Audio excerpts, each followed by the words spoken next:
Hi viewers, welcome to ஆத்து சமையல். இன்னைக்கு ஒரு சம்மரில் தேவையான ஒரு ரெசிபி தான். அது வீட்டிலே எப்படி பண்ணலாம் அப்படின்றது தான் நம்ம வீடியோவில் பார்க்க போகிறோம்.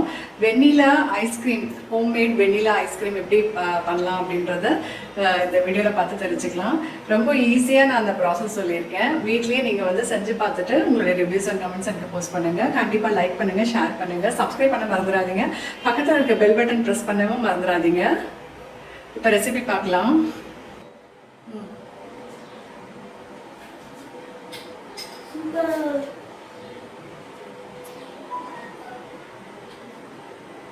ஐஸ்கிரீம் எப்படி இருக்கு?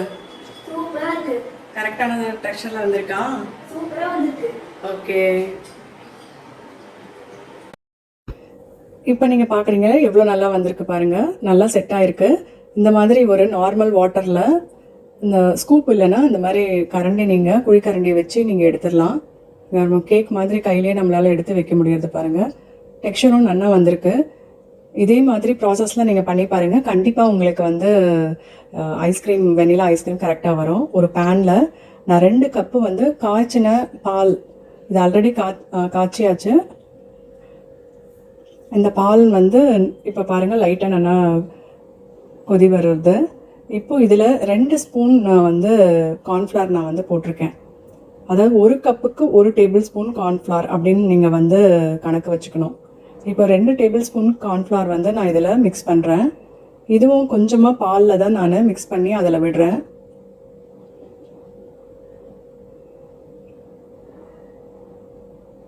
இது நல்லா நீங்கள் இதில் கலக்கிடணும்.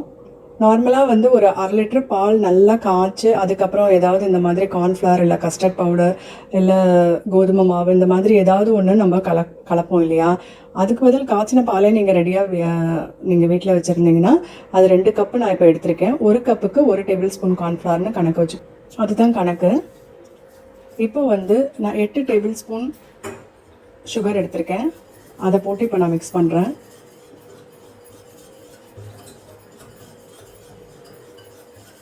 நல்லா மிக்ஸ் ஆனதும் உங்களுக்கு அந்த நல்ல கெட்டித்தன்மை உங்களுக்கு தெரியும். அப்போ நீங்கள் வந்து ஸ்டவ் வந்து சுவிட்ச் ஆஃப் பண்ணிடலாம். இப்போது 1 ஸ்பூன் வந்து வெனிலா எசன்ஸ் நான் இதில் விடுறேன். விட்டு நல்லா கலந்துக்கோங்க. கலந்துட்டு இது நல்லா கூல் டவுன் பண்ணணும். இப்போ பாருங்கள், இது நல்லா ஆறுனா இந்த மாதிரி கெட்டியாக உங்களுக்கு தெரியும். ஆறினதுக்கப்புறம் ஒரு மிக்சி ஜாரில் இந்த மாதிரி சேர்த்துண்டு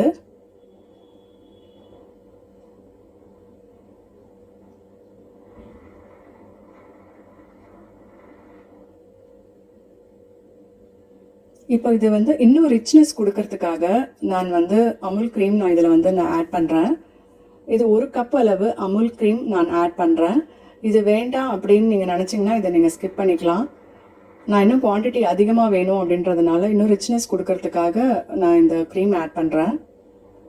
இதை ஆட் பண்ணி நல்லா 2-3 தடவை நீங்கள் ஊட்டி அரைச்சிக்கோங்க. இப்போ நான் வந்து குவான்டிட்டி அதிகமாக இருக்கிறதுனால 2 பாத்திரத்தில் இப்போ ஃபஸ்ட்டு நான் வந்து 2 பாத்திரத்தில் இந்த மாதிரி அதில் ஃபில் பண்ணி வைக்க போகிறேன். ஃப்ரீசரில் ஃபஸ்ட்டு ஒரு 3 ஹவர்ஸ் நீங்கள் செட் ஆகிறதுக்கு நீங்கள் வைக்கணும். இந்த மாதிரி நீங்கள் பீட் பண்ணி எடுத்ததும் உங்களுக்கு இந்த மாதிரி நல்ல திக் க்ரீமி மில்க் மாதிரி உங்களுக்கு கிடைக்கும். அதை 2 பாத்திரத்தில் நான் இந்த மாதிரி நான் விட்டுக்கிறேன். உங்களுக்கு ஒரே பாத்திரமாக இருந்ததுன்னா நீங்கள் ஒரு பாத்திரம் நீங்கள் அதிலே விட்டுக்கலாம். நான் அப்புறம் தான் நான் தேடி பிடிச்சி ஒரு பெரிய பாத்திரம் 2வது பீட் பண்ணும் போது பெரிய பாத்திரமாக நான் அதில் இந்த மாதிரி ஃபில் பண்ணி வச்சுட்டேன். இப்போ இது 2ம் வந்து நம்ம இப்போ விட்டுருக்கிறதுனால இது 3 ஹவர்ஸ் வந்து ஃபஸ்ட்டு ஸ்டெப்பு ஃப்ரிட்ஜில் வச்சு நீங்கள் எடுக்கணும். ஆஃப்டர் 3 ஹவர்ஸ் கழித்து உங்களுக்கு ஒரு மாதிரி கெட்டியாக கிறிஸ்டலைஸ் ஆகி இருக்கும் உங்களுக்கு. அதை திரும்பவும் நீங்கள் எடுத்து மிக்சி ஜாரில் நல்லா 2-3 தடவை நல்லா பீட் பண்ணிவிட்டு அதுக்கப்புறம் நீங்கள் ஒரு பாத்திரத்தில் வச்சு நீங்கள் கண்டிப்பாக ஒரு 6 ஹவர்ஸ் மினிமம் 6 ஹவர்ஸ் நீங்கள் வச்சு எடுத்திங்கன்னா உங்களுக்கு ஐஸ்கிரீம் வந்து ரெடி ஆகிடும். டோட்டலாக ஒரு 8 ஹவர்ஸ் 9 ஹவர்ஸ் தான் கணக்கு வரும். உங்களுக்கு அதுக்குள்ளவே ஐஸ்கிரீம் ரெடி ஆகிடும். இப்போ நான் சொன்னேன் இல்லையா, ஸ்டெப் 2 அதுதான் இப்போ திரும்பவும் நான் இதிலேருந்து எடுத்து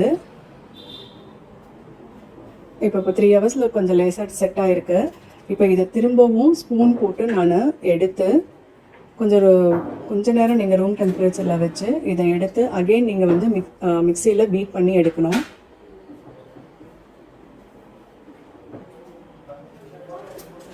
அகெயின் மிக்சியில் பீட் பண்ணி எடுக்கும் போது நான் பெரிய பாத்திரமாக வச்சு இதுலேயே நான் ஃபுல்லாக அதில் விட்டுருக்கேன்.